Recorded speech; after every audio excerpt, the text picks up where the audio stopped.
Have you heard from your ex since the divorce? One of the women seated at the table asked Brooke, sipping wine from a beaded glass. The ladies were seated comfortably on the terrace of the Travelers' Inn. Brooke Puckett thought for a moment before replying. No. Since I kicked him out and handed him the divorce papers and restraining order, I haven't seen or heard from him. He tried to talk to the kids, but they ignored him after I explained what he had done to us. Ellie, new to the group, wondered, was it a bad break? I feel like there's still a lot of pain in it. When did the divorce take place? A year ago. That asshole fought him for a year. When he noticed the kids didn't want anything to do with him anymore, he just gave up, signed the papers, and left. But all in all, he's been gone for 2 years. Good riddance. Brooke said this with venom in her voice. Ellie's next question was obvious. Why did you do it? Divorced him, you mean? Because he cheated on me with his first love, Gemma Evans. A voice came from behind. Jake Van Dam cheated? No, he didn't. He's not that complicated. As for cheating with me, I'd remember that. Don't you find it? Impossible, absolutely impossible. I just think you're up to one of your dirty little games again, Mrs. Brooke Puckett. Brooke turned her head so quickly that the others thought her eyes popped out. She said, Well, look what the cat brought. You've got nerves. Look who's talking. You started manipulating Jake when we were still together. Your lies caused us to break up, and you have the nerve to claim Jake cheated on you with me? When the hell? Gemma replied. 2 years ago, as you well know. If Brooke's voice had claws, blood would have dripped from Gemma. Oh, no. If I'd had sex with Jake, I'd remember, wouldn't I? 2 years ago, I was 5,000 miles away, in Edinburgh, Scotland, studying general linguistics and tutoring non-English students. And I can attest to that with more justification than you can attest to being here at the moment. I'm back for a week after a 3-year move across the pond, and before that I taught high school on the other side of the country. Brooke turned white. This scenario was not what she had envisioned, and it was very bad news for her. If it wasn't Miss Evans, then who was your ex cheating on you with? Brooke cornered, bit her. He cheated on me and I kicked him out. Gemma wasn't finished and replied, And I think in the process of tarring and feathering you made it so he couldn't live here anymore. I think even his parents were fooled by your antics. I, for one, don't believe for a second that he was fooled at all, but was only following you. Are these children his? I could ask. But I have to go. I have things to do, people to talk to. Jake's parents, for instance. Brooke went white again. Don't you dare! I'll make your life hell. Gemma looked coldly at the once gorgeous woman, smirked, and said, Life hasn't been kind to you, has it? You need too much makeup to make yourself look presentable. Anyway, you shouldn't spread your feathers. You might get tar all over them. But I am obliged to pay a visit to your former in-laws and let them know that I have an alibi for the whole dastardly cheating incident.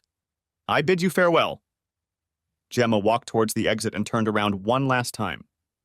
Brooke, Jake didn't cheat, and I'm going to clear something up. Thank you for throwing him out. He'll be mine as soon as I find out where he is. About your threat? Don't be ridiculous. I'm leaving tomorrow for a new job, never to return to this nest of vipers. Now go suck lemons. With those words, Gemma walked to her car and headed straight for the Van Dam residence. The stately home was exactly as she remembered. 3 parking spaces by the gate. Just outside the gate were 2 giant ginkgo biloba trees planted by Jake's great-grandparents when they married and built the house. A long, shady driveway to the house and 3 wide granite steps to the door. Gemma got out of the car, opened the trunk to get her laptop, and walked to the door. She knocked and waited. The door opened and Jake's grandfather appeared on the doorstep. Yes, young lady? Good afternoon, Mr. Van Dam. I'm Gemma Evans. Do you remember me? It's been a long time. Yes, I remember you.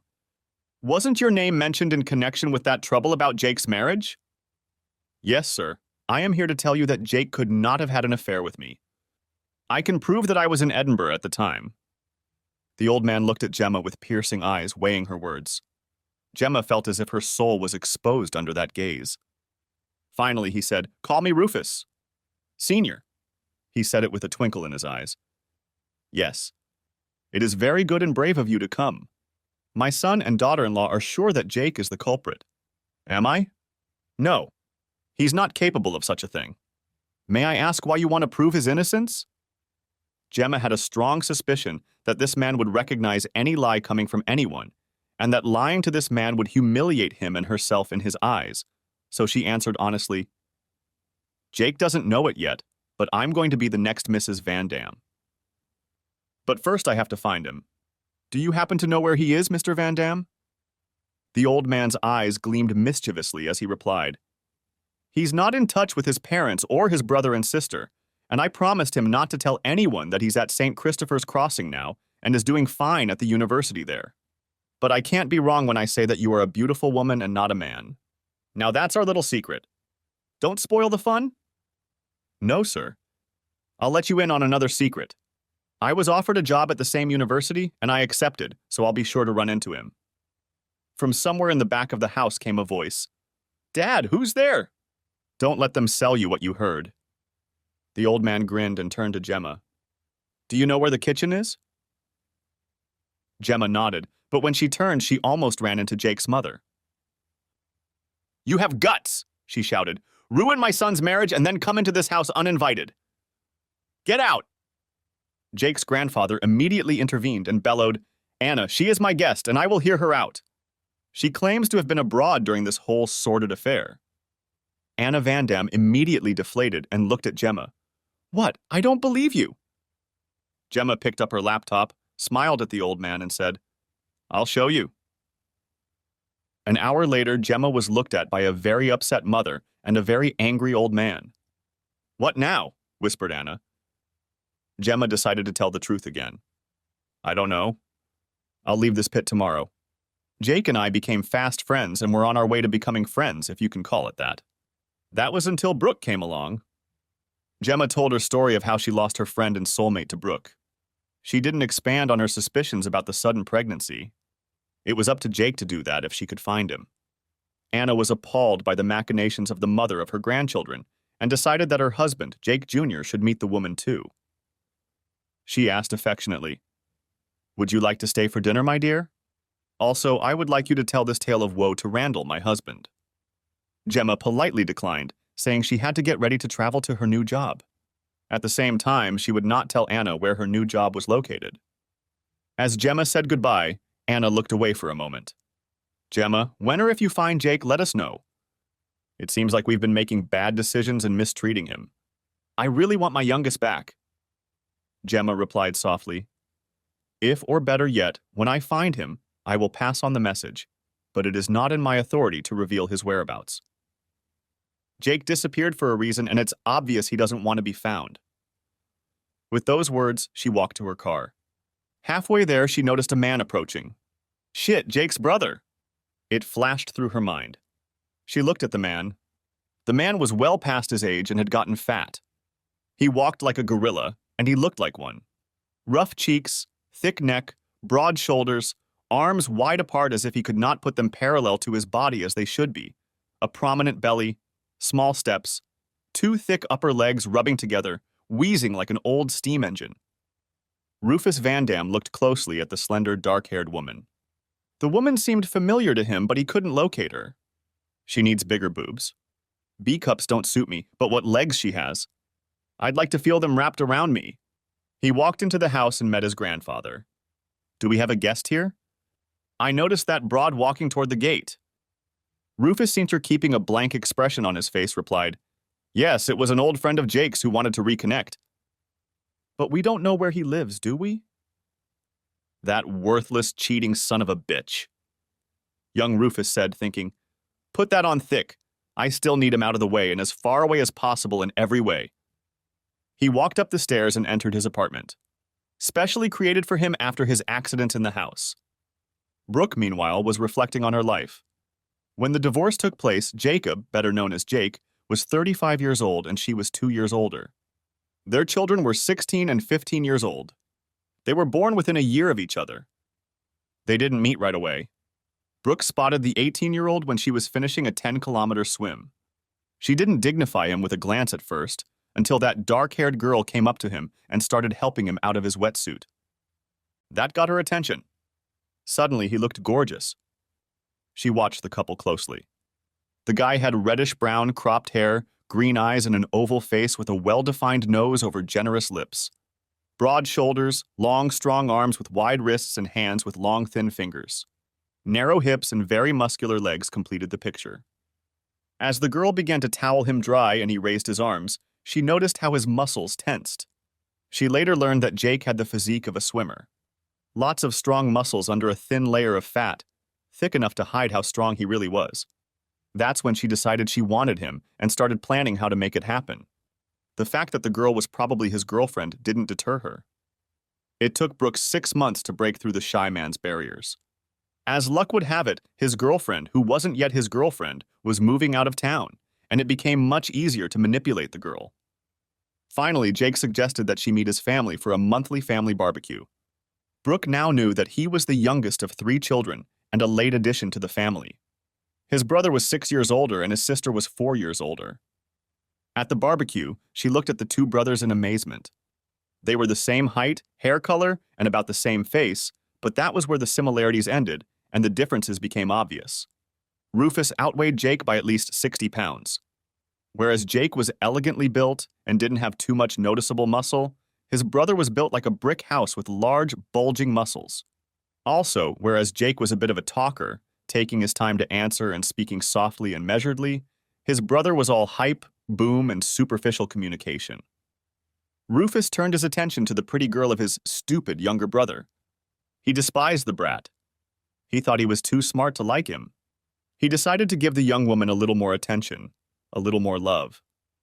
It took Rufus 2 weeks, lots of gifts and attention, to get Brooke settled into a decent hotel. After a month, she realized she had missed her period. When she asked Rufus, he laughed in her face. "You should have taken the pill, you stupid bitch," he told her eventually. The only men Brooke had dated were her first boyfriend and Rufus, but after Rufus, she decided she could easily handle Jake. 3 months later, Jake and Brooke were married in a small ceremony, and Brooke had been happy as a clam in her shell ever since. She had a caring husband and a bad boy as her lover. Jake was wonderful in bed and a good provider, and she had a lover on the side. Just for quick and dirty sessions of casual fornication. Rufus was so small, his secretions were so insignificant, and it was over so quickly that even his scent didn't linger. The fact that she didn't always come didn't bother her in the least. She enjoyed getting away with it. 13 years later, his lifestyle caught up with him, and trouble befell Rufus. The long and heavy use of muscle-enhancing substances had finally presented its bill, and the bill was steep. His heart. He had just collapsed at the gym, and was lucky enough to have a nurse working out next to him. That one immediately started resuscitating him. He continued to do so until the ambulances arrived, and an automated ventilator was placed over Rufus. When doctors arrived at the hospital, after a few quick tests, they concluded that he had a ruptured myocardium caused by prolonged and excessive use of anabolic steroids. He was immediately sent for surgery. Rufus was discharged from the hospital as a man in a different body. The pronounced musculature was gone. He was flabby and in very poor condition. He soon realized that he would need constant and long-term care. Over the course of several months, he began to groom Brooke. He belittled Jake, telling Brooke that she should not have to put up with financial constraints and demand that Jake increase his income, that she deserved better, and he, playing the victim, was exaggerating his suffering. Gradually, his campaign had an effect. Brooke began to change her behavior toward Jake, and not for the better. She began to pick on him. At first, minor domestic irritants were enough to set Brooke off. A little later, she wanted her own car because the old junk wasn't something she wanted to be seen in. Brooke didn't notice what she was doing to Jake. Then again, she'd never pushed him this hard or this far. She faltered when Jake just walked away in the middle of a prolonged tirade. The kids had already run out of the room, wondering aloud when their father would stop taking hits. "Come back," she shouted. "I'm not done with you yet." "Come back, you hear me?" Jake simply walked into his small office, closed the door, and turned on his laptop. A few minutes later, Brooke walked into the office. Jake looked up and growled, "Get out of here!" At that moment, Brooke realized that Jake had reached his limit, and if she kept pushing, he would retaliate. She, after being married to Jake for almost 15 years, never realized that he was one of those men who kept taking the hits in stride. It was only when his fingers were on the edge of the ravine that he would step back and react. When that happened to these men, they would start fighting back and explode without any warning. Jake looked into the rift that Brooke had torn in his soul and realized it was too deep. He'd had enough. He needed to protect himself. Jake had always known that Rufus would inherit the family company. It was a successful company that supplied the aviation industry with specially designed parts when there was a need for an airplane to perform above a guaranteed safety level. Jake earned a doctorate in aeronautics and a master's degree in industrial design. His grandfather was preparing him for his role as a future CTO. That was until his father took over the company. He pushed Jake aside. Jake suspected his brother had a hand in it, but he didn't care. He already had more work than he could handle. When his father had fired him on a technicality, he'd tried to get Jake to sign a document to keep him from working for the competition. Jake laughed out loud in his face, walked out, kissed his father's secretary, and sang the lyrics to Tommy by The Who. I'm free. I'm free. And freedom tastes like reality. As he left the house. When a major competitor found out about Jake's layoff, they made him an offer he couldn't refuse. He grabbed it with both hands. He was now working 28 hours a week for the same paycheck as he had at his father's company working full-time. The benefits were much better, too. Jake realized that his father and brother would want him out of the way and had expected it years ago.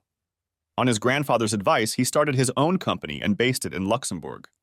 All of his freelance work went through this company.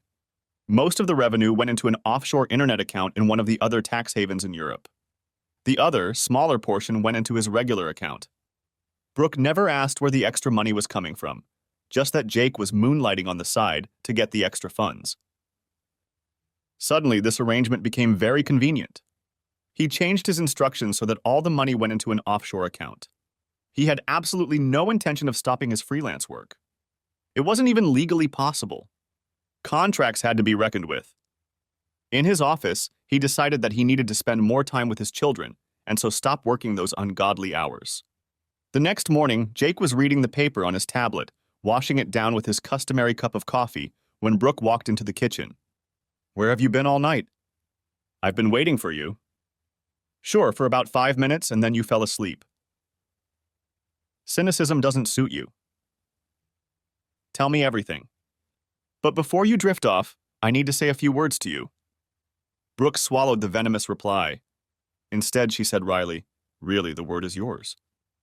Jake said, You do realize that yesterday I worked about 30 days of 15-hour days without a single day off. I did it just to meet your demands, and you keep asking for more. In all that time, I haven't seen the kids for more than 4 hours, and now that's going to change.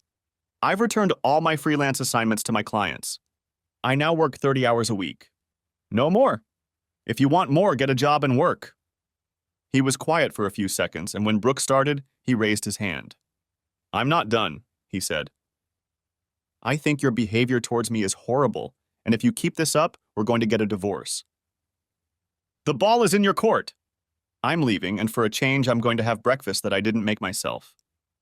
Jake walked out of the kitchen before Brooke could utter a word. She just stared at the door, sitting there with her mouth open. She had never seen Jake act like this before. She pulled out her cell phone and called Rufus. Rufus, Jake is getting stubborn. I don't know how to deal with him anymore. Rufus grinned. That's what I expected. I have a plan B. Jake was sitting at his desk when his secretary called to say he had a visitor. Surprised, he asked if he had any appointments for that day that he didn't know about.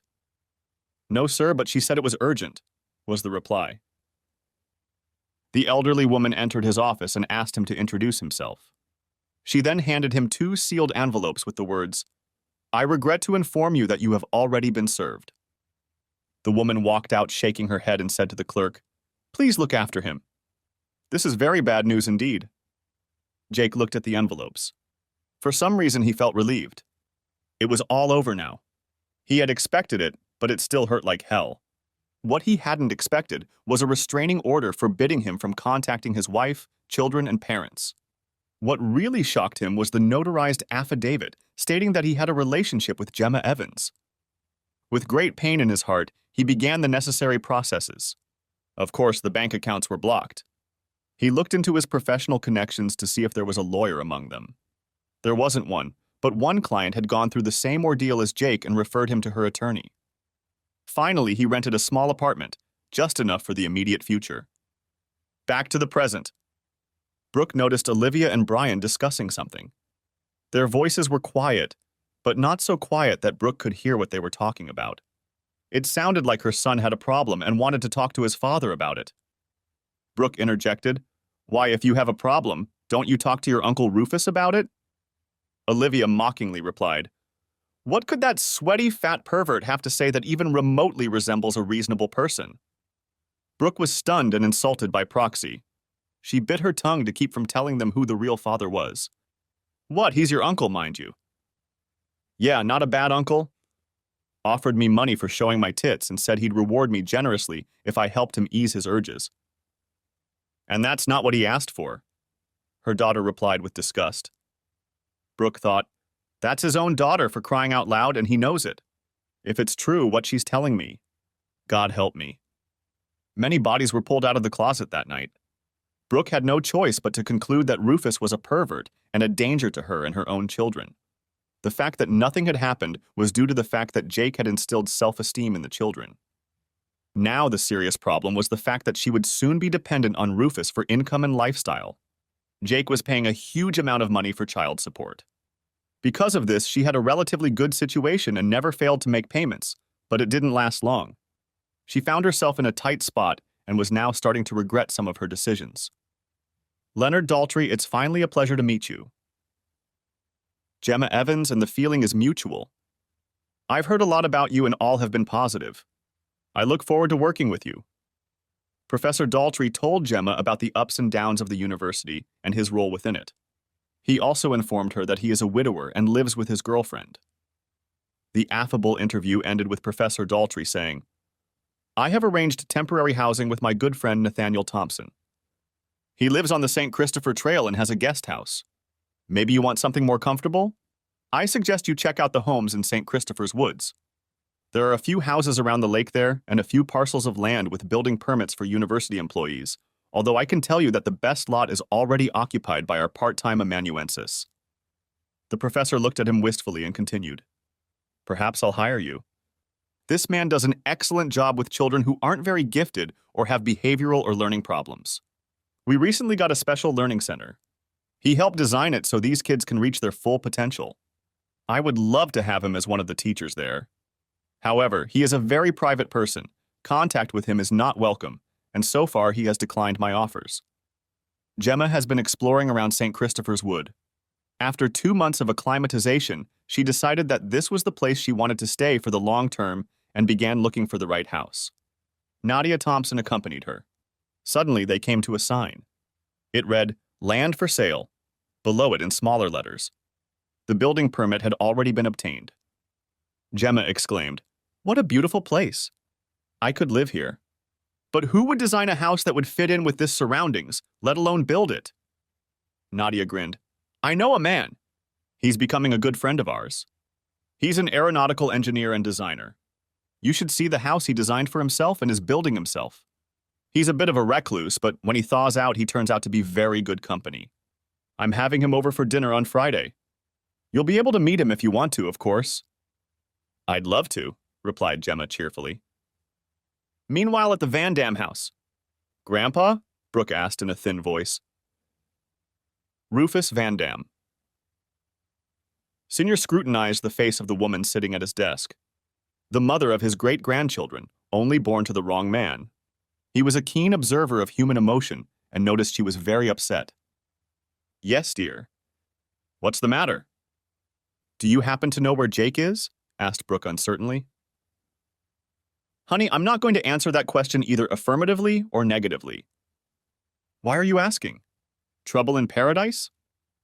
The question caught Brooke off guard, and she almost whispered, "Yes," but swallowed her tongue in time.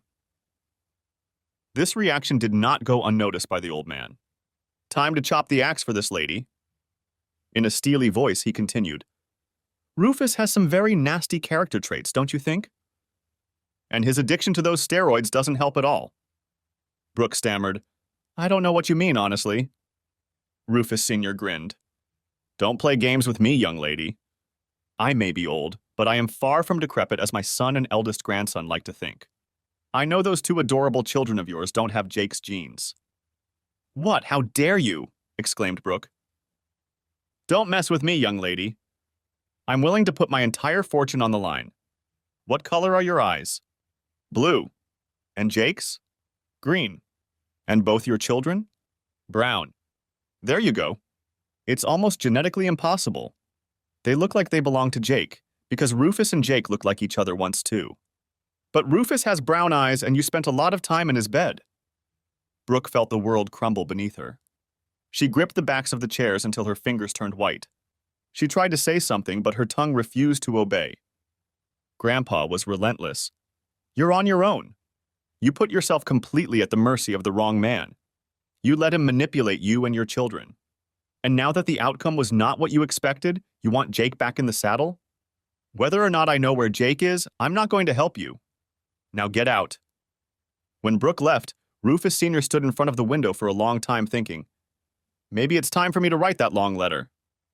The two women had become friends since Gemma had been boarding with the Thompson couple, but she had never been invited into their home until now. Waiting for an answer to her knock on the door, she looked around. She was a little nervous. The door opened. Oh, hi. You must be Gemma. I'm Nathaniel, but everyone calls me Nathan. Only Nadia, when she gets mad at me, calls me Nathaniel. Come on in. Nadia's in the kitchen. Gemma was a little shocked when she saw the scar running down the handsome face. As he turned to walk her into the kitchen, she noticed that he was very trim, but walked with a slight limp. What had happened to him? A warm welcome awaited her in the kitchen. Gemma introduced herself to Jacob, their young son, and then turned to Nadia. This house and its surroundings are stunning. How did you find such a gem? For a brief moment, Nadia's face lowered, and their whole story flashed through her mind as she contemplated what to answer. It is a long and sad story, but you might say with a happy ending. I'll tell it to you sometime, but since it's Nathan's story, I need his blessing to tell it. It is not common knowledge, only a few people know about it. All I can say for now is that Nathan wrested it from the hands of the local tyrants and destroyed them in the process. And Jacob is not mine. He belongs to Nathan and his first wife. He's divorced? Before he met you? No, he's a widower. But I am very happy to tell you that in 6 months, Jacob will no longer be an only child in this house. Gemma hugged Nadia, exclaiming, That's wonderful news. She wanted to ask when the baby would be born, but Nathan interrupted her. Gemma, let me introduce you to... Jake, Gemma exclaimed. Without thinking, she ran up to him and hugged him. Jake didn't react in any way, only said, Gemma, long time no see.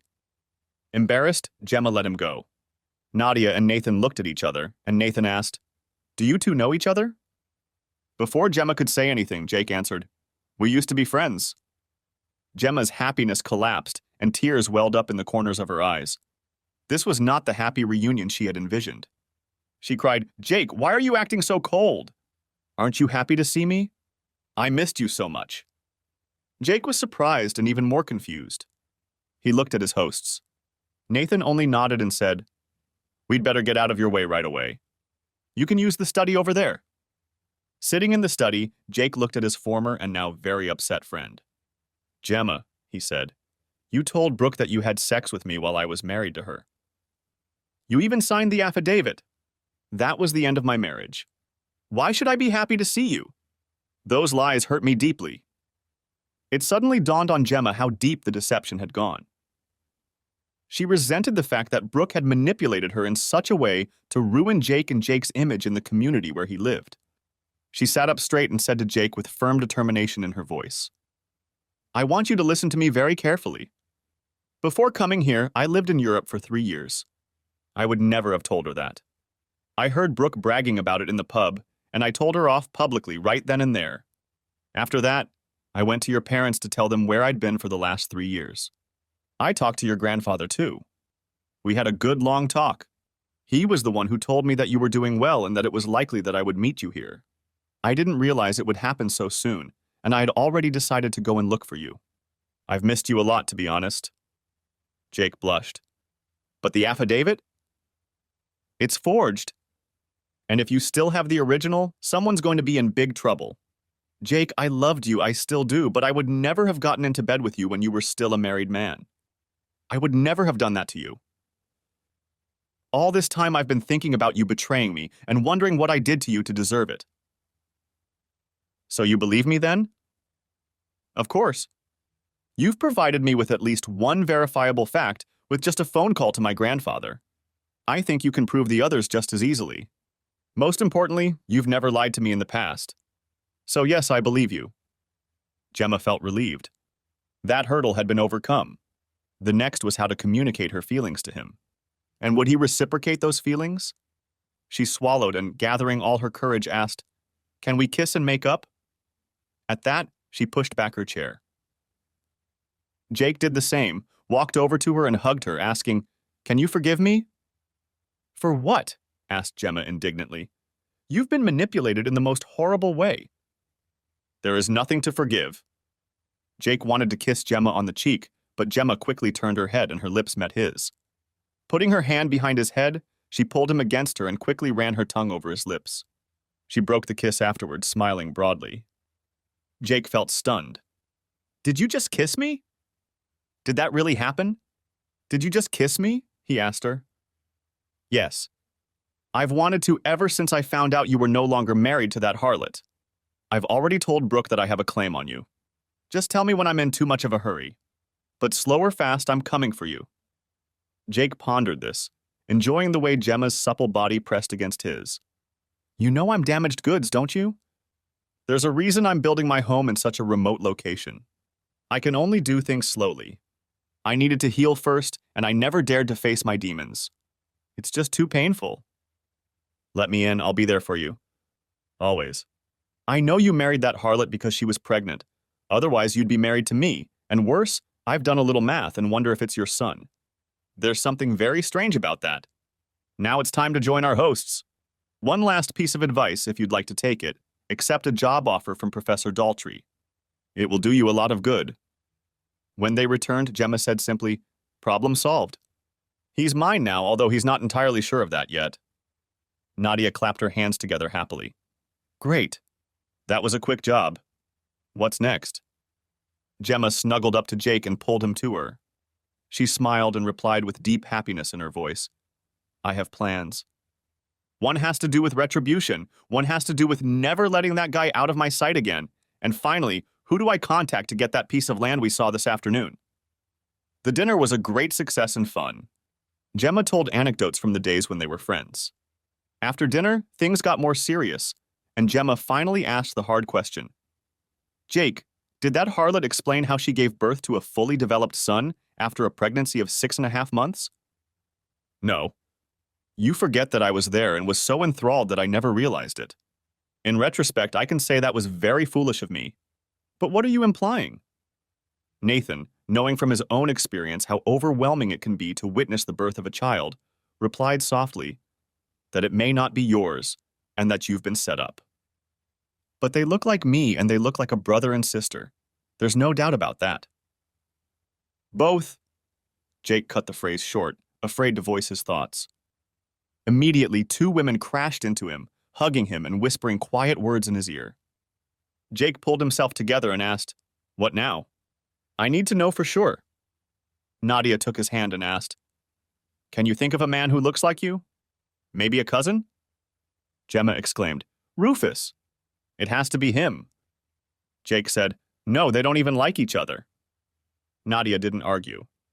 "Or that was said so you wouldn't suspect them. I think there's only one way to find out, and that's an official paternity test.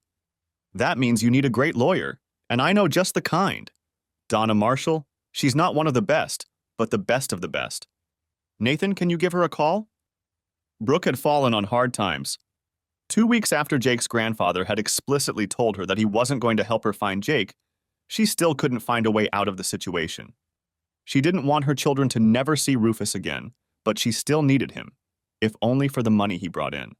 She was making dinner while the kids were doing their schoolwork when there was a knock on the door. She looked through the small window and saw a man and a woman standing on the other side of the door. She opened it and asked, "Can I help you?" The woman asked, "Are you Mrs. Puckett? Mrs. Brooke Puckett, ex-wife of Mr. Jacob Randall Van Dam?" "Yes." What's the matter? The man now answered. I have a warrant. We need to take DNA samples of your children. Failure to comply with this warrant will result in arrest. What? Who? Why do you need DNA samples from my children? For a paternity test, the woman said simply, and in doing so knocked the ground out from under Brooke's feet. Brooke had always had a vague hope that children might be the only reason Jake would come back to her.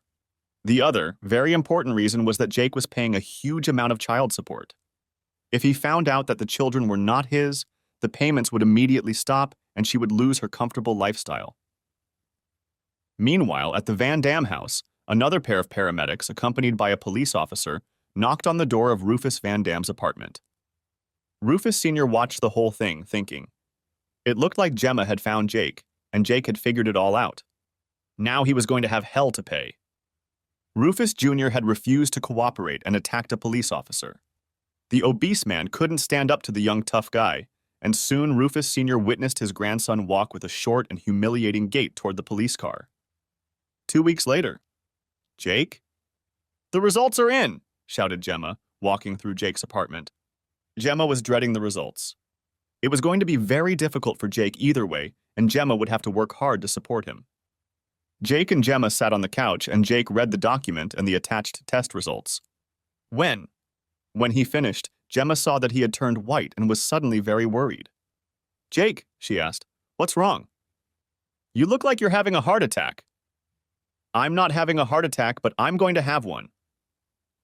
Both kids belong to Rufus, and both he and that cheating bitch ex-wife are going to pay me back for everything they've done to me and more. Gemma pressed herself against Jake, trying to comfort him. He felt great around her, and she hoped it would be the same the other way around. Jake still didn't respond to her advances. They hugged, sometimes chastely pecking each other on the cheek, but nothing more. Gemma could already feel her need beating against the back of her teeth. She looked at his face, and suddenly Jake was looking at her again, with a vulnerable and shy expression in his eyes. Gemma, please don't misunderstand me. I love you with all my heart, and I've been berating myself for letting Brooke drag me away when you weren't home. I know you need and want more than I can give at this moment. Please believe me when I say that these feelings are mutual. But before I give myself completely, I need to resolve this situation, and I promise I will resolve it. I will resolve it the hard way, and I don't want you in the thick of it. Also, if we start now, I feel like you'll become a rebound, and that wouldn't be fair to you and your feelings for me. I can totally understand if you don't have the patience for all of this and want to be free. Just tell me and we'll part without any hard feelings on my part. Relief came over Gemma like a cool shower after a hot and tiring day. She knew from the past how difficult it had been for this shy man to express his deepest emotions, and she acutely felt the deep love supporting those words. She gave herself a few seconds to savor these feelings.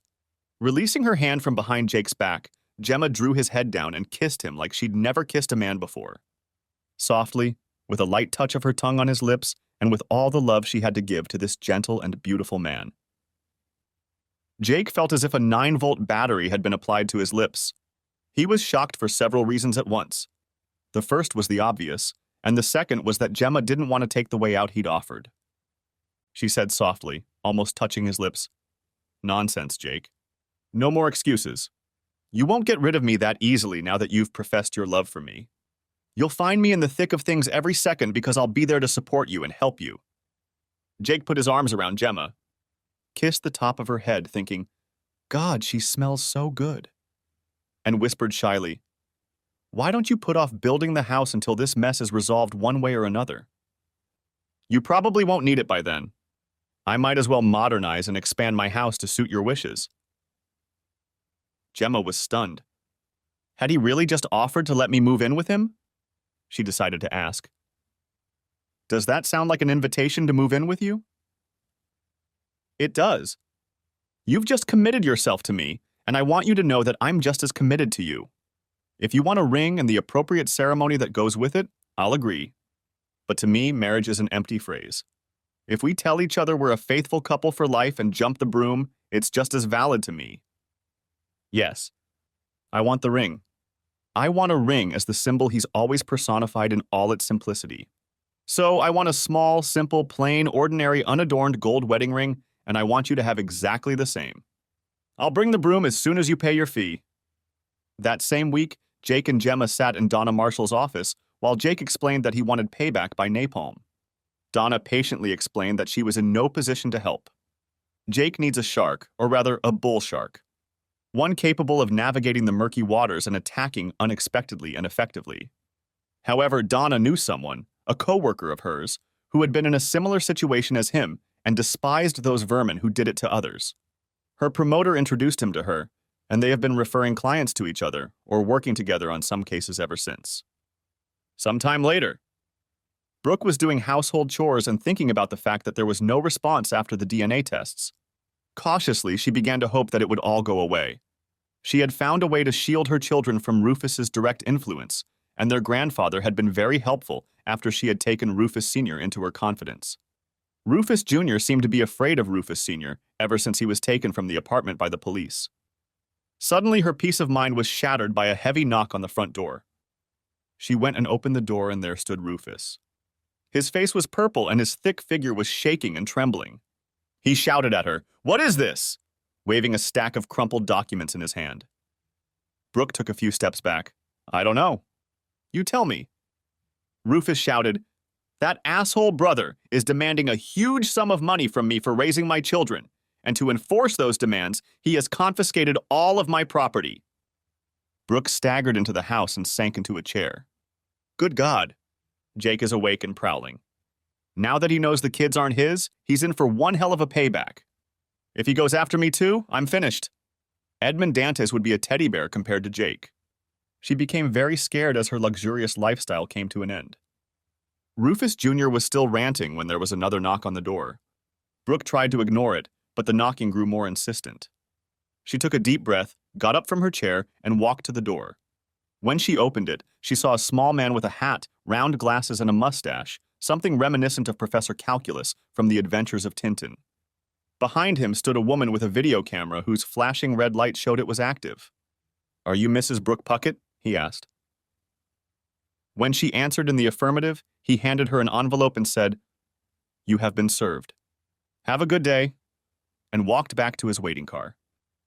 With terror in her heart, Brooke watched them go until the car disappeared around the corner. Only then did she step back, close the door, turn around, and walk to her chair. The terror turned into a black, seething swirl. She opened the envelope, and her fear grew even worse as she looked at the documents. There were DNA tests proving that Jake wasn't the father of any of the children, but his brother was. The next documents were demands for reimbursement of the money she had received in child support, including interest, and other demands because she had made him think the children were his and lured him into marriage with false accusations. The total amount of claims was staggering. There was another from Gemma Evans for falsifying an affidavit and one for defamation. Brooke had been in a panic until Rufus told her that the company would cover all the costs since the cat was out of the bag. After all, she was the mother of his children, wasn't she? Later that night, Brooke attended a family dinner. Rufus Jr. began to explain that they had developed feelings for each other, and Brooke was now his girlfriend. He would take care of the kids after their lawyers beat back the ridiculous demands of his idiot brother and his whore. His grandfather intervened gently.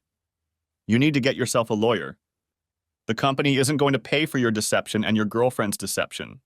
Jake has already suffered enough at your hands." There was silence at the table. Jake's father exclaimed, "Why not? He has a right to defend himself against these ridiculous accusations, doesn't he? The company has very skillful lawyers to counter this slander." Rufus Sr. replied, "First of all, the accusations are not ridiculous. They are completely true. The children are from Rufus and Brooke. They have been cheating on Jake from the beginning, and it appears that Jake has DNA evidence that the children are not his, but Rufus's. If that's the case, then Jake is right. Besides, the company has strict rules about fraternization, and you broke them all. So if the lawyers take the job, it won't be to fight Jake, but to enforce the company rules that Rufus has been breaking for about as long as Jake has been married to Brooke." Rufus's father exploded, "You can't do that!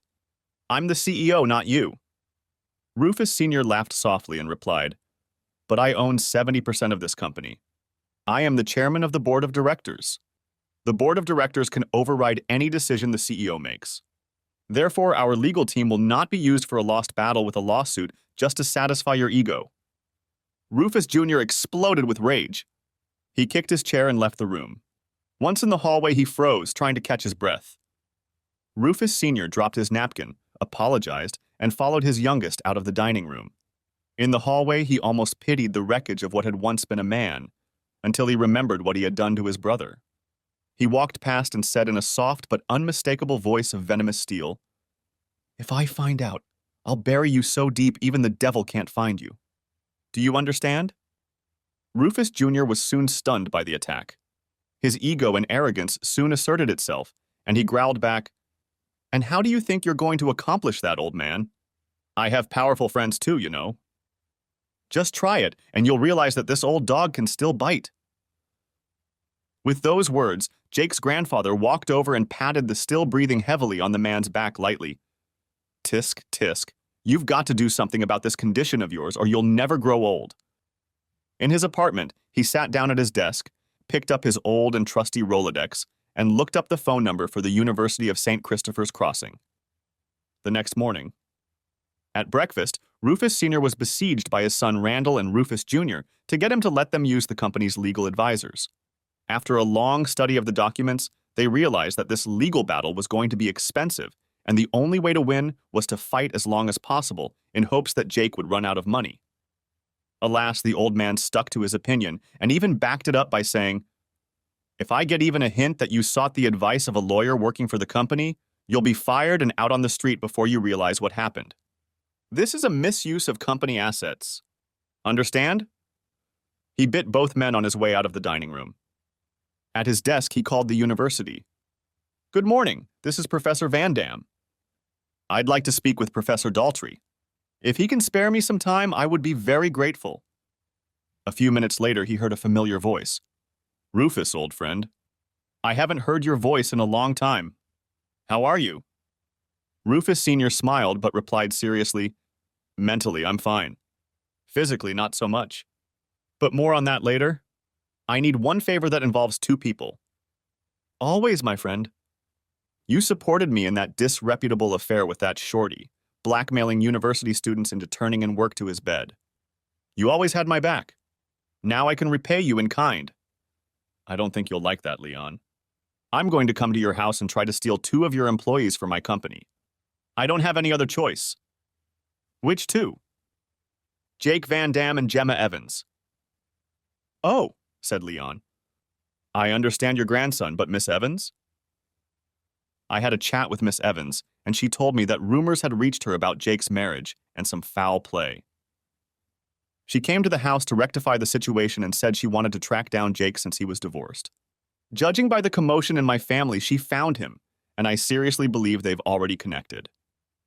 "You wouldn't be wrong. When are we going to see each other?" "I'm asking to make them available when you want to talk to them." "Is it a 2-hour drive?" "I can be on my way within half an hour. I would like you to be present as well. Is that possible?" "I'll make it possible." "You seem to be in a hurry." "Yes," Rufus Sr. replied simply. "I'll see you in a few hours."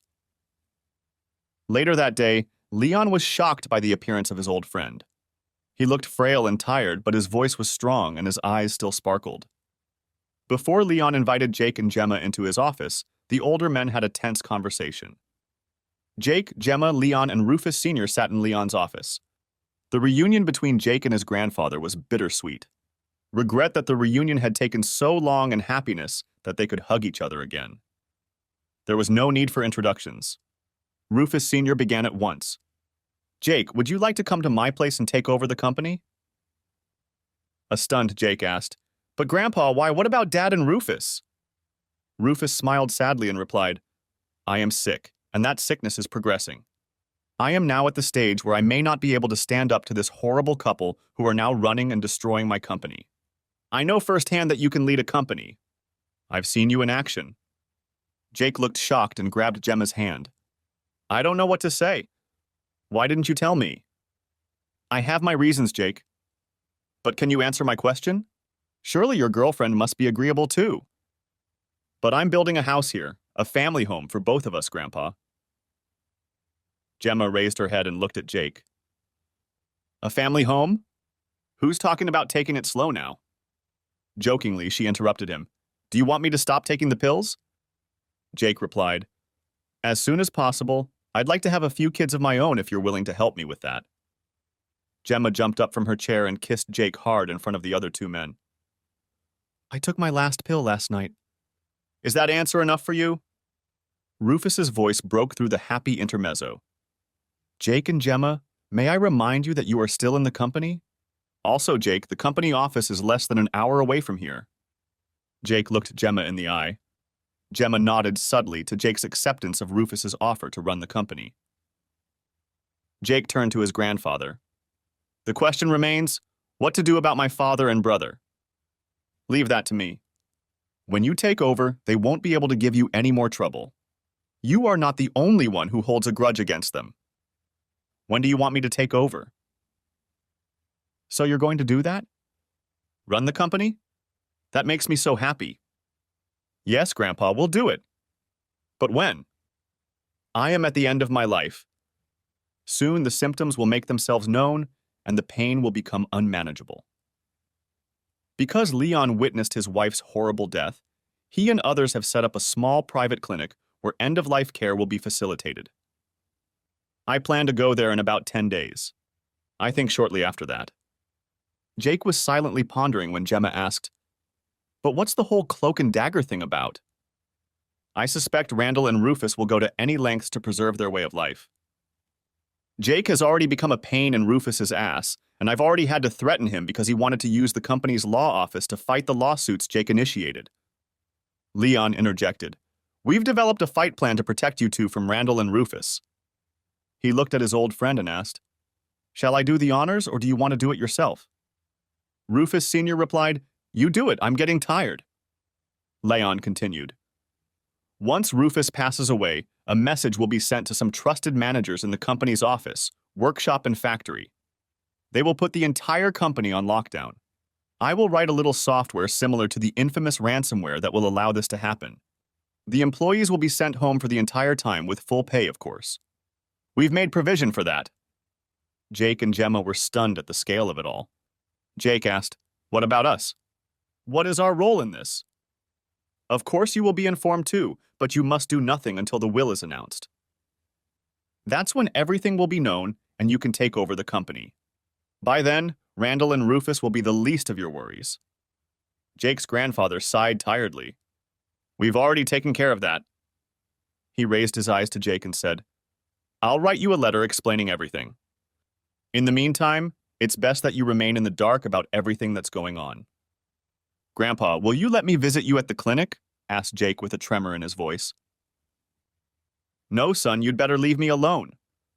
It won't be a pretty sight, and I want to be alone when I meet my maker. This is a farewell for us. One last question. Please take care of your mother. She, like you, is an innocent bystander. I promise, Grandfather. We will take care of Mom. With that, they said goodbye, and a very emotional Jake headed home with Gemma in his arms. It took some time at Jake's apartment before Jake and Gemma were able to digest this sad news. After a while, Jake said with a deep sigh, I'm going to miss the old man. He was like a father to me, much more than my father. He only had eyes for Rufus. The only response Gemma could give was to hug and kiss Jake, saying, I know. 2 weeks later, Jake had just finished negotiating with a contractor to finish his, now their home in the woods. When the sad news came, Jake wanted to finish the house as soon as possible, and Nathan had recommended this contractor to him as fast, quality, and reliable. After deciding to stay together, Jake remodeled the house and expanded it significantly. It will now be a 5-bedroom home with 2 living rooms and everything that goes with it. The house would be heated by a deep geothermal system, and the power would come from solar panels and 2 wind turbines. Jake was sitting in front of the house with the sad news in his hands when Gemma arrived. She tried to comfort him, but she only partially succeeded. Jake said he felt like something had been cut off of him. The next day, the probate lawyer called him to the reading of the will. Jake drove with Gemma and was getting ready for what was in store for him when he noticed a black sedan following him. He quickly steered the car into the parking lot next to the mall and was about to get out when a black car pulled up next to them. A woman got out of the car and gestured for him to roll down the window. Jake did so without turning off the engine or pressing the gas pedal until the woman showed her ID. "Sir, we're with the FBI, and we want to protect you until this case is over. When you come to the reading, please act like you don't know we're here. Everything will be revealed during the reading according to Mr. Van Dam's wishes." Jake entered the conference room, leaving Gemma in the waiting room, and found his father, mother, and Rufus Jr. already seated. Rufus Jr. grinned. "Look, the prodigal son has come to see if there is anything here for him. Now I'll make sure you don't get anything, you little rat." The lawyer interrupted him. "Sir, behave yourself or I'll have you thrown out." "Understood." Rufus wanted to say something else, but the lawyer, this time very forcefully, said again, "Sir, behave yourself. Next time you can sit outside the building and wait for your family. Now you understand, and I demand an answer as to what you understand." Rufus muttered something, and the lawyer staggered forward again. "I can't hear a word you're saying." "You do or do not understand that the next time you violate house ethics, you will be removed from the premises." Randall backed away to interrupt him, but a raised hand stopped him. He recognized a man who was not to be trifled with. "Good. Now that the shenanigans are over with, we can get down to the official part." An image suddenly came over Jake. It was Gandalf, the wizard from Lord of the Rings. The lawyer was exactly that kind of man. Friendly and gentle, but testy towards people who tried to provoke him. Suddenly, he would become tough, relentless, and eager to retaliate. He was brought back to reality when he heard his name called, just in time to hear what was read aloud. "All of my property in this office is reserved for my only son, to Jacob Randall Van Dam, who will henceforth be my successor as chairman of the board of Van Dam Aeronautical Industries." What? What did Grandpa mean by only son? It's Dad, isn't it? What's going on? Jake thought, puzzled. Jake's mother sat nonchalantly in her chair, her lips curving slightly in a smile, while Randall and Rufus exploded. "I'm his son, and Rufus is my son." "I'll tear you apart, you crook!" roared Randall at the lawyer. The lawyer didn't even blink and press the button. A few seconds later, the door opened, and 4 men appeared. They looked like they could rip the arms off a gorilla without batting an eye, and took up position next to the enraged men. One of them growled to Randall, "You're not going to make me hurt you, are you, mister?" Randall immediately deflated, but Rufus, who was not noted for his restraint, tried to pounce on Jake, shouting, "I'll kill you, you bastard!" The next moment he was sitting up again. His face reflected agony, and he was rubbing his thumb and wrist. Now that calm had been restored, the lawyer continued. "My dear friend Rufus predicted this little unpleasant scene. That is why I asked these gentlemen to be present to keep the peace." He looked at Randall and said, "Mr. Van Dam has genetic evidence that you are not his son. He divorced your mother for a reason. Therefore, Rufus Jr. is not his grandson." The lawyer waited a moment to let him know that the message had reached him, and then went on inexorably, still looking at Randall. "When he learned how you were treating your wife, and that you were renting an apartment at the company's expense and having fun, again at the company's expense. With escort ladies, he proposed to your wife, and she gladly accepted. Your wife got pregnant by Jacob Randall Van Dam. We have notarized affidavits and again genetic proof that the second son of Anna Van Dam Hansen and Rufus Van Dam is Jacob Randall Van Dam." Randall looked like he was about to explode, and he did explode. He lashed out at his wife. "You're a whore! You cheated on me. You're going to pay for this. I'll sell you to a Russian brothel," he shouted. The lawyer interrupted, gesturing for 2 men to immobilize Randall. At the same time, Rufus imitated a goldfish on land very well. The lawyer said to the men, "Will you please admit this behavior and threats into evidence? And to Randall, you will do nothing of the sort. We have evidence of grand embezzlement committed by you and your son. You stole approximately $6 million from the company to support your dissolute lifestyle, not counting the money you both stashed away in the Cayman Islands. In addition, you sold security-sensitive technology to rogue states and competitors. So some of the government agencies charged with keeping this country safe, the IRS and the FBI, want to have an in-depth conversation with both of you about this. Whether you like it or not, you're both going to help them with their investigation." He looked at the 4 men holding Randall and Rufus in their seats and said, "Would you be so kind as to escort these men to the exit and turn them over to the authorities?" Brooke waited outside. She saw Jake walk in with this woman, Gemma. Gemma kept her word as she saw Jake give her a masterly hug. Half an hour later, her world came crashing down as she saw Rufus and his father being let out, read their driver's licenses, and taken away in separate cars. What happened here, Brooke thought. After a few seconds, panic overwhelmed her and she clutched at one of the men escorting the father and son and handed them over to the police. I can't tell you, ma'am. All I can tell you is that they are going to assist the authorities in their investigation and it's going to take a long time, the man said. One of them explained, looks like they're wanted for fraud, embezzlement, industrial espionage, and transferring classified technology to sanctioned countries. I guess we won't see them again in the next 20 years. Who will run Van Dam's industries when they're gone? Asked Brooke, while the emptiness in her stomach grew deeper. The other person. The one who came in with that snitch in his arms. Suddenly, Brooke felt unreal. She didn't know what had happened in the office, but Jake had come out on top. The luxurious life and protection from Jake's lawsuit that Rufus had promised her had evaporated. Depressed, she walked to Rufus's car and found it unlocked and the key fob lying on the center console.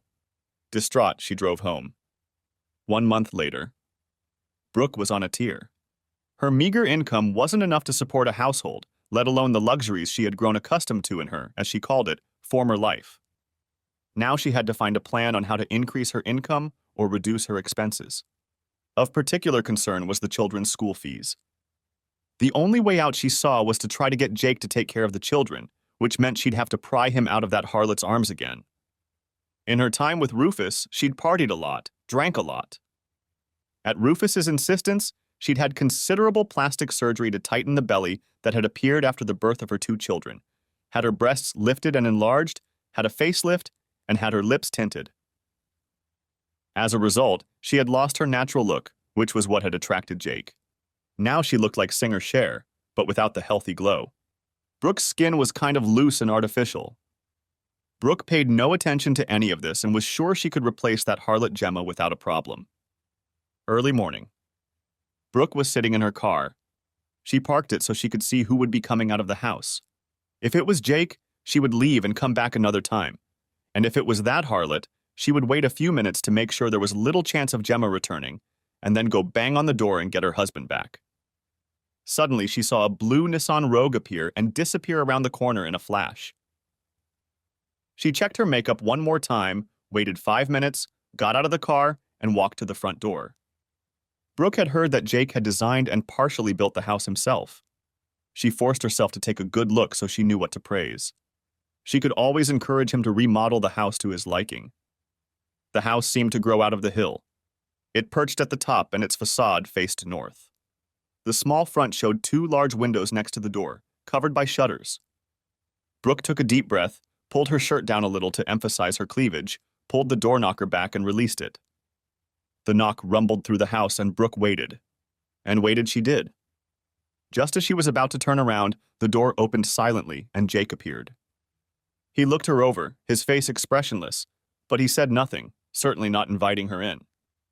Finally, she said in a sultry voice, "Hi, Jake. You look good. Life is treating you well, I see." "Brooke, I've been waiting for you to call for some reason." "What do you want?" "I want us to talk."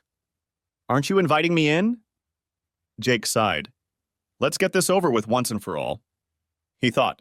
"Then come in," he replied tiredly. He led her into his office. It was closest to the door, and he didn't want Brooke assessing the rest of the house. Jake guessed why she had come. Gesturing for her to sit down, he took the chair on the other side of the desk and said, "Okay, Brooke, talk. What do you want from me?" "Aren't you going to show me the rest of the house?" "No, why would I?" "Now tell me why you're here." "Jake, don't you realize we belong together? We have a history and 2 children together. Now I need you to come back to me." Jake looked at Brooke. A thought flashed through his mind. What's going on here? Is she going crazy? Out loud, he said, "We do have a history. But my recollection of that history is a hell of a lot different than yours. You must be out of your mind if you think you and I will ever get back together." Jake's answer didn't seem to bother Brooke in the least. "I admit I made a mistake, but there are still children to think about. I can't provide for them properly." They're not mine. I have conclusive evidence that they're from my half-brother. So why should I do this? You've raised them the longest and you've done a very good job of it. Rufus has never been able to take proper care of them. Jake sighed and replied, Don't worry. I'll take care of them. Only because my mother, their grandmother, asked me to. She begged me to take care of them, and I took care of them so that you couldn't get your greedy hands on that money. I certainly don't want to improve your lifestyle. Brooke stammered. This was not at all how she had envisioned this conversation. Jake had always been amenable to her demands, and she had completely forgotten about what had happened before their divorce. Now she'd hit a wall. She wanted him to take care of her children and herself. She tried a different approach. Jake, she purred, I know I've hurt you, but it's all because of Rufus's influence. Now that he's out of the world, we can be very useful to each other. Think what I can do for you. I know tricks in bed that would blow your mind. Dump that frigid witch and come back to me. We could have a good life. The four of us, like a family should. Jake was silent for a few moments, and Brooke decided she had won the battle. It had the opposite effect on the man in front of her. You look and act like a prostitute. Our past makes me think I should avoid you at all times. I'm not going to touch you, even in a dangerous costume. As for your children, I've arranged housing in St. Christopher's Crossing, since Olivia will be attending college there. Brian will be living with his grandmother until he goes to college there as well. You will not be able to properly care for him and provide housing for him, so I have taken care of that. However, you will not get a dime from me. In fact, you have an outstanding debt to me. Jake was silent for a moment, and Brooke was completely stunned by his outburst. Then he continued. If you try to resist, I will file a fraud and extortion report, telling the authorities that the children are not mine and that you ripped me off during the divorce because of it. Now get out. I'm done. As Jake fell silent, they both heard the door open. Gemma peeked out from around the corner and Jake said, Come in, my visitor is about to leave. A radiant Gemma entered the room with a very noticeable potbelly. She walked almost impetuously over to Jake and kissed him on the cheek. She whispered quietly so Brooke wouldn't hear. My suspicions proved correct. There are two of them. When Jake's smile grew even wider, Brooke couldn't hold back any longer. You're pregnant. She cried out loudly when she saw that her and Jake's plans had gone awry. Gemma and Jake looked at each other, and Jake nodded almost imperceptibly. Gemma turned to Brooke and said, Yes, I'm pregnant. I'm going to give Jake his own children. The children he has deserved for so long. Now I hear you're leaving? We need to make plans, remodel the kids' room. Suddenly, a quarter fell on Brooke. The kids? You mean? Gemma's face lit up. Yes, I'm having twins. I'm 3 months pregnant. I got suspicious when my belly started bloating so early. The first echogram didn't show both fetuses because one was hiding behind the other. This echogram showed two in their gender. She kissed Jake hard on the lips and whispered, Boys. Brooke said, You can't do this to me. Abandon me to my fate. Take my children, your niece and nephew. Jake decided it was time to drop all pretense of politeness and replied in a tone that Brooke knew all too well, but Gemma had yet to experience. I don't know who Olivia and Brian are to me. You tell me that and keep in mind that Randall was not the biological son of Rufus Sr., and I am not Randall's biological son, but from Rufus Sr. We have the same mother, though. Since Randall and Rufus Jr. were arrested, Brooke has had no contact with them. Anna refused to get close and wanted nothing to do with her. It became clear to Brooke that she was truly isolated and on her own. She didn't have a decent job and lived in a rundown apartment, for which she had to sell her valuables one at a time. She lowered her head and almost didn't notice that Jake had spoken again. If it were up to me, you could rot in hell. But my mother and Gemma are convinced that if I do that, you'll be a quivering sick ruin of a human being. I'm okay with that, but they told me again that you're still the mother of your children, and they might feel obligated to take care of you, and that would come at a cost I don't want them to pay. So I found a job for you. Simple physical work. That will pay the rent and basic living expenses. Brooke had already applied for several jobs, but was rejected each time. She would have to look somewhere far away to find a job, and she wouldn't be able to see her children at all. Jake handed her a card with an address and phone number, and Gemma said, This is your only chance to keep in touch with the kids, because it's the only job for you after the lawsuits are heard by the judge. If you don't use it, we will take our hands off you. And we won't take your children. They've decided on their own that Olivia will live at St. Christopher's Crossing and Brian will live with Anna. They understand perfectly well what you've done to the man they thought was their father. Now Gemma gestured to Brooke that it was time to leave. In front of the door, she told Brooke, "In the end, I won.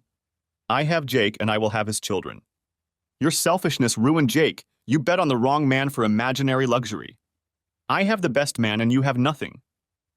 Gemma cast a hard look at Brooke and continued, "I'm warning you. If you try anything with Jake, I will stand in your way. If you try to manipulate your children and try to turn them against him or hurt Jake in any way, I will come after you and I will not stop until you are completely destroyed. Do you understand?" Brooke's mouth dropped open at the blatant threats and overt hostility that Gemma radiated. "Answer me. Do you understand? You've hurt Jake enough and it stops here and now. Do you understand what I'm saying?" Brooke spoke very forcefully, almost shouting. Brooke replied softly, "Yes, I understand. No direct contact with Jake, only through you." "Yes. Now get out." Brooke, who a few hours ago had stood so confidently in front of the mirror, was no more. Her world had crumbled in the last 45 minutes. Brooke walked to her car. Inside, Gemma was nestled snugly in Jake's lap. She sighed, "You're mine. It took me almost 20 years to get here, but we're together again." In spite of Brooke and thanks to her stupidity, after a moment she rose to her feet and pulled Jake with her. "We need to practice." "Practice? What for?" asked Jake. "Number 3, of course." And giggling, she pulled him into the bedroom. Thanks for watching. I hope you enjoyed it. So subscribe to my channel and watch the next video.